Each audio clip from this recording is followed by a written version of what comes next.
नमस्कार दोस्तों, स्वागत है आप सभी का कॉमर्स क्लासेस में। मेरा नाम पुखराज पुरोहित है और आज मैं आपके सामने बहुत ही महत्वपूर्ण टॉपिक लेके आया हूं जिसका नाम है सहसंबंध, कोरिलेशन। आज का ये टॉपिक बीकॉम फर्स्ट ईयर और उसके अलावा RPSC first grade commerce, accountant, junior accountant और बहुत ही कंपटीशन एग्जाम में भी उपयोगी साबित होता है। तो इस वीडियो को अंत तक जरूर देखें, लाइक करें, कमेंट करें और मैक्सिमम इसको शेयर करें ताकि सभी अभ्यर्थियों को इसका लाभ मिल सके। आज का जो हमारा टॉपिक है सहसंबंध, मैक्सिमम स्टूडेंट को यहां पर प्रॉब्लम आती है कि इसका अर्थ क्या होता है। शुरुआत में ही यहां पर समस्याएं आनी शुरू हो जाती है कि इसका अर्थ क्या होता है। प्रैक्टिकल तो बाद में होता है लेकिन उसका अर्थ ही नहीं समझ पाते हैं तो आगे की जो है प्रक्रिया समझ में आना संभव भी नहीं होती। आज हम इसके सबसे पहले अर्थ से शुरुआत करते हैं, बहुत ही सिंपल तरीके से इसको समझने की कोशिश करेंगे और मैं आशा भी करता हूं कि ये टॉपिक आपको बहुत अच्छी तरीके से समझ भी आ जाएगा और एग्जाम में इससे संबंधित कोई प्रश्न आए तो हम गलत भी नहीं करेंगे। तो इस वीडियो को अंत तक जरूर देखें। आइए हम शुरुआत करते हैं इस टॉपिक की जिसका नाम है सहसंबंध। देखिए सहसंबंध क्या होता है, किसे कहते हैं सहसंबंध। सहसंबंध को हम अगर अपनी भाषा में देखें तो सहसंबंध का अर्थ होता है दो पक्षों के बीच में संबंध होना। क्यों, उनके बीच में संबंध कैसा है। यह संबंध धनात्मक भी हो सकता है, ऋणात्मक भी हो सकता है। हम संबंध भी किसे कहते हैं कि जब एक पक्षकार और दूसरा पक्षकार दोनों एक दूसरे को प्रभावित कर सकते हैं तो ही उनके बीच में क्या होगा, एक संबंध होगा।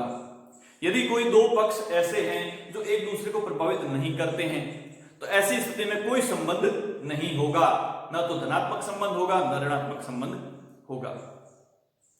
तो जब दो पक्षों के बीच में कोई संबंध होता है, जब दो पक्ष एक दूसरे को प्रभावित कर सकते हैं तो उसे हम क्या कहेंगे, सहसंबंध। देखिए इसके अर्थ में हम देखते हैं कि जब किसी वस्तु का मूल्य बढ़ने पर उसकी मांग में कमी आती है। देखिए मैंने कहा था दो पक्ष कौन कौन से होंगे, एक तो वस्तु का मूल्य और दूसरा हो जाएगा उसकी मांग। तो वस्तु के मूल्य में वृद्धि होने पर उसकी मांग में कमी आती है। स्वाभाविक है कि अगर किसी वस्तु का मूल्य कम हो जाएगा तो उसकी मांग जो है स्वतः बढ़ जाएगी तथा वस्तु के मूल्य में कमी आने पर मांग बढ़ जाती है। अगर उस वस्तु का मूल्य जो है वो अगर बढ़ जाए तो उसकी मांग कम हो जाती है और यदि उस वस्तु का मूल्य कम हो जाए तो मांग बढ़ जाती है। तो इस प्रकार से इसमें एक संबंध होता है। इस प्रकार एक निश्चित आयु तक के बच्चे की आयु बढ़ने पर उसकी लंबाई में वृद्धि होती है। हर बच्चे की जो है वो एक निश्चित आयु तक उसकी लंबाई में वृद्धि होती है। तो लंबाई में और उसकी आयु के बीच में भी एक संबंध हो गया क्योंकि दोनों एक दूसरे को प्रभावित कर रहे हैं। जिस प्रकार मांग मूल्य प्रभावित कर रहे हैं एक दूसरे को, उसी प्रकार एक बच्चे की आयु और उसकी लंबाई एक दूसरे को प्रभावित कर रहे हैं। अतः हम निष्कर्ष पर पहुंचते हैं कि कभी कभी दो समग्र श्रेणियों में परस्पर एक दूसरे पर निर्भरता होती है। हम ये भी देखते हैं कि एक दूसरे पर निर्भरता होती है क्योंकि अगर एक पक्ष प्रभावित होगा तो दूसरा पक्ष भी प्रभावित होगा। अगर एक पक्ष प्रभावित नहीं हो रहा है तो दूसरा पक्ष भी प्रभावित नहीं होगा। यानी एक पक्ष जो है वो दूसरे पक्ष पर निर्भर रहता है। जैसे हम मांग और मूल्य की बात करें, अगर मांग में वृद्धि नहीं होगी तो मूल्य में कमी भी नहीं होगी। मांग अगर नहीं बढ़ेगी तो मूल्य में भी कोई परिवर्तन नहीं होगा। मूल्य अगर नहीं बढ़ेगा तो मांग में भी कोई कमी नहीं होगी।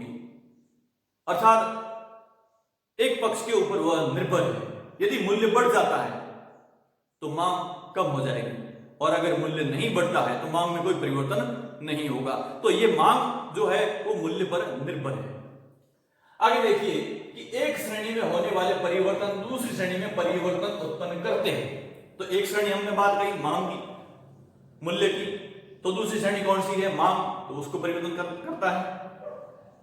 जैसे किसी वस्तु के मूल्य में कमी के फलस्वरूप उसकी मांग में वृद्धि होती है। हम उसी एग्जांपल को देख रहे हैं कि एक वस्तु के मूल्य में कमी के फलस्वरूप जब उसकी मूल्य में कमी हो जाती है तो उसकी मांग क्या हो जाएगी, बढ़ जाएगी। बहुत स्वाभाविक है, हम प्रैक्टिकल लाइफ में भी ये देखते हैं कि अगर किसी वस्तु का मूल्य कम हो जाता है तो उसकी मांग बढ़ जाती है, क्योंकि हमें वो वस्तु सस्ती मिलने शुरू हो जाती है और हम उसको अधिक से अधिक खरीदने में सक्षम हो पाते हैं। जितना पैसा हम पहले खर्च करके जितनी वस्तु ला सकते थे, अब हम उससे अधिक वस्तु भी ला सकते हैं। और हमें यह भी लगता है क्या पता आगे उसका मूल्य वापस बढ़ जाएगा, तो हम उसे ज्यादा से ज्यादा खरीदने की कोशिश करते हैं। तो यही होता है कि जब मूल्य में कमी होती है तो उसकी मांग बढ़ जाती है। एक ये भी होता है कि अगर मूल्य में कमी हो जाती है तो ऐसे पक्षकार भी जो पहले उस वस्तु को खरीदने में सक्षम नहीं थे, वे भी उस वस्तु को खरीदने में अब सक्षम हो जाते हैं और उस वस्तु को खरीद पाते हैं। तो यही कारण जो होता है वह एक संबंध कहलाता है कि एक जो पक्षकार है वो दूसरे के ऊपर निर्भर है, जिसे हम सहसंबंध कहते हैं।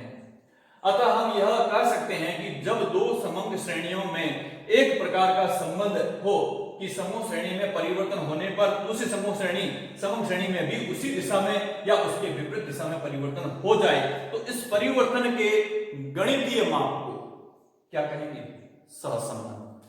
हम इसी की बात कर रहे हैं कि सहसंबंध जो है, अगर उस सहसंबंध को हम माप सकते हैं, उस सहसंबंध को क्या कर सकते हैं, माप सकते हैं, जिसे हम यहां पर गणना करते हैं, तो उस गणितीय माप को ही हम क्या कहेंगे, सहसंबंध।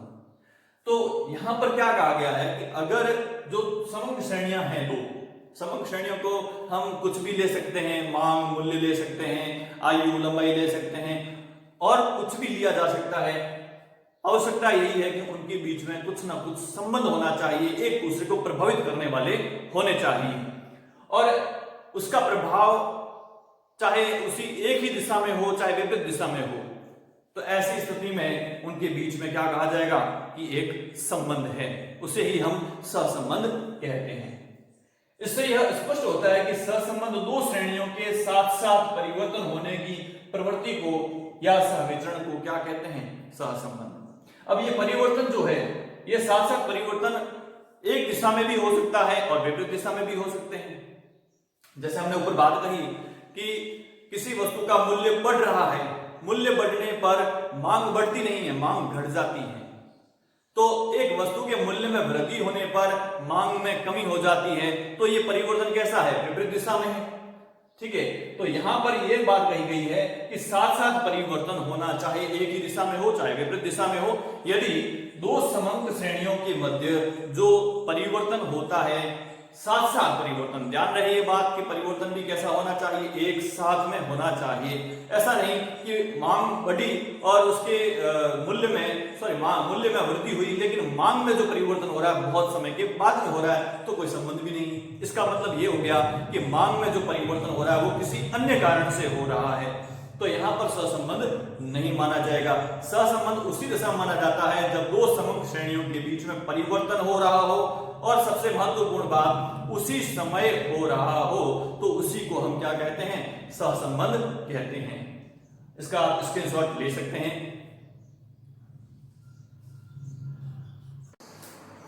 तो देखिए दोस्तों, अब इस नेक्स्ट जो टॉपिक है उसमें अगला जो हम देखेंगे वो है कारण कार्य संबंध तथा सहसंबंध।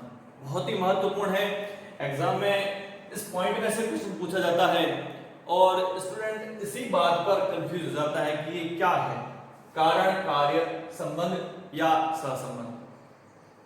देखिए यहां पर जो बात है वो है कारण तथा कार्य की। हमने जो पिछले वीडियो में बात की थी कि जब एक पक्षकार प्रभावित होता है तो उसी से दूसरा पक्षकार भी प्रभावित होता है, अर्थात एक समंग श्रेणी दूसरी समंग श्रेणी को प्रभावित करती है, तो उनके बीच में जो संबंध है वो सहसंबंध कहलाता है। अब एक समंग श्रेणी में जो प्रभावित करती है, जो समंग श्रेणी प्रभावित करती है, तो वो कहलाता है कारण, यानी कि वो किसी न किसी कारण से प्रभावित करेगी, और उस प्रभाव का, उसके कारण का जो प्रभाव दूसरी समंग श्रेणी पर पड़ता है वो कहलाता है उसका कार्य।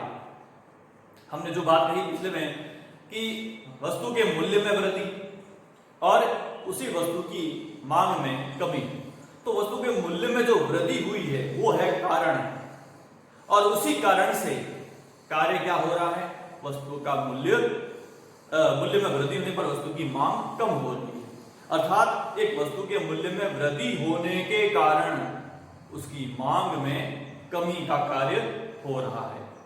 तो देखिए, जब किसी समग्र श्रेणी के परिवर्तन उसी समग्र श्रेणी के परिवर्तनों से प्रभावित हो, अगर एक समग्र श्रेणी में जो परिवर्तन हो रहा है वही उसी समग्र श्रेणी के परिवर्तनों से प्रभावित हो या आश्रित हो, अर्थात एक समग्र श्रेणी में जो परिवर्तन होता है उसका प्रभाव उसी समग्र श्रेणी में या दूसरी समग्र श्रेणी में जो प्रभाव पड़ता है, या दूसरी समग्र श्रेणी उससे उसकी आश्रित होती है कि वह उससे प्रभावित होगी।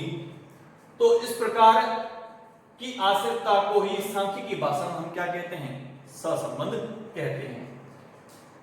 अब इसको थोड़ा डिटेल में समझते हैं कि एक समग्र श्रेणी में परिवर्तन जो है कारण हो, हमने अभी बात कही मांग और मूल्य में, एक समग्र श्रेणी में जो परिवर्तन होता है वो क्या कहलाता है, उसका कारण। दूसरी समग्र श्रेणी में परिवर्तन प्रभाव या कार्य हो, तब ही परिकलित संबंध जो है महत्वपूर्ण या सार्थक कहा जाता है, अन्यथा नहीं।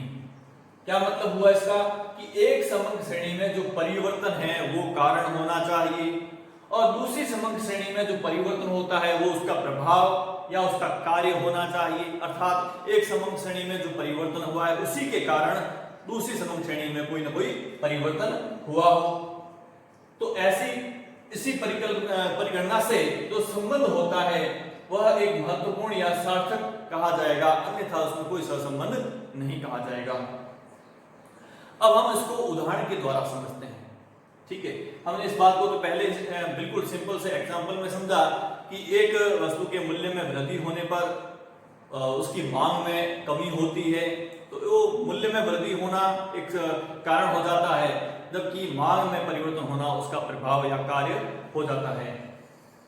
और यहाँ पर यह बात कही गई है कि कोई भी संबंध जो है महत्वपूर्ण सार्थक तभी होगा जब एक समग्र जो है या एक वस्तु जो है या एक पक्षकार जो है उसमें परिवर्तन से दूसरी समग्र श्रेणी, दूसरे पक्षकार या दूसरी वस्तु में परिवर्तन या प्रभाव या कार्य हो रहा हो, तो ही वह महत्वपूर्ण सार्थक कहा जाएगा, अन्यथा नहीं कहा जाएगा, अर्थात उसमें कोई संबंध नहीं होगा। अब देखिए इसके एग्जाम्पल, इस एग्जाम्पल से आपके ये सारे डाउट क्लियर हो जाएंगे। आय में परिवर्तन क्या है, कारण। आय में परिवर्तन, अब देखो किसी व्यक्ति की आय में वृद्धि हो जाती है, ठीक है, जिसका कार्य प्रभाव आय में वृद्धि हो जाती है, जिसका प्रभाव क्या होगा, आय में परिवर्तन के कारण ही क्या होगा, उसकी प्रभाव जो है उसकी आय में वृद्धि हो गई है, तो उसकी मांग में परिवर्तन हो जाएगा, उसके खर्चों में परिवर्तन हो जाएगा। तो यहाँ कारण क्या है, आय, और प्रभाव कहाँ पड़ रहा है, उसके खर्चों में, उसकी मांग में, ठीक है, उसके जीवन स्तर में। तो यहाँ पर उनके बीच में क्या कहलाएगा, एक सहसंबंध कहलाएगा। दूसरा देखिए, अच्छी शिक्षा व्यवस्था, एक अच्छी शिक्षा व्यवस्था यदि है तो वो क्या कहलाएगा, कारण, और उसका परिणाम क्या होगा, जिसका प्रभाव होगा अच्छे परिणाम। अगर किसी विद्यालय में, किसी संस्थान में, किसी राज्य में, किसी देश में अच्छी शिक्षा व्यवस्था है तो उसका प्रभाव होगा कि वहां पर अच्छे परिणाम प्राप्त होंगे। सिंपल सी बात है। वाहनों की संख्या, अगर वाहनों की संख्या, व्हीकल की संख्या है तो वो तो है कारण। अगर व्हीकल की संख्या बहुत ज्यादा है तो उसका प्रभाव क्या होगा, दुर्घटनाएं अधिक होगी, उसका दुर्घटनाएं जो है उसका परिणाम है। तो वाहनों की संख्या और दुर्घटनाओं के बीच में क्या है, एक सहसंबंध है, क्योंकि वाहनों की संख्या यदि कम होती तो दुर्घटनाएं कम होती, वाहनों की संख्या ज्यादा है तो दुर्घटनाएं अधिक होगी। मूल्य में वृद्धि क्या है, कारण, मूल्य में वृद्धि कारण है, मांग में कमी उसका परिणाम है, जो अपन उदाहरण शुरुआत से लेके चलते आ रहे हैं। वर्षा क्या है, कारण है, बरसात होना एक कारण है, कृषि उत्पादन प्रभाव है। बरसात में अगर बरसात होती है तो कृषि उत्पादन अच्छा होगा, तो ये सहसंबंध है। बरसात नहीं होती है तो कृषि खराब हो जाएगी, उत्पादन अधिक नहीं हो पाएगा, तो ये भी उनके बीच में संबंध है। मैंने पहले कहा था कि संबंध किसी एक ही दिशा में भी हो सकता है और विपरीत दिशाओं में भी हो सकता है। इस प्रकार से संबंध तभी सार्थक कहा जाता है जब दो या अधिक समंग श्रेणियों के मध्य कारण कार्य संबंध हो। ध्यान रखना कि सहसंबंध कब कहलाएगा, जब दो समंग श्रेणियों के मध्य क्या हो, कारण और कार्य संबंध हो। यानी कि एक पक्ष जो है, एक समंग श्रेणी में कोई ना कोई कारण हो परिवर्तन का, और उस कारण का प्रभाव उसी समंग श्रेणी पर पड़ा हो, उसी प्रभाव को हम कहते हैं कार्य। उस प्रभाव जब उस पर प्रभाव पड़ता है तो वह कारण और कार्य से उस दो समंग श्रेणियों के मध्य सहसंबंध ज्ञात होता है। तो यहां पर भी हमने इस चीज को क्लियर किया। इसका भी एक आप स्क्रीनशॉट ले सकते हैं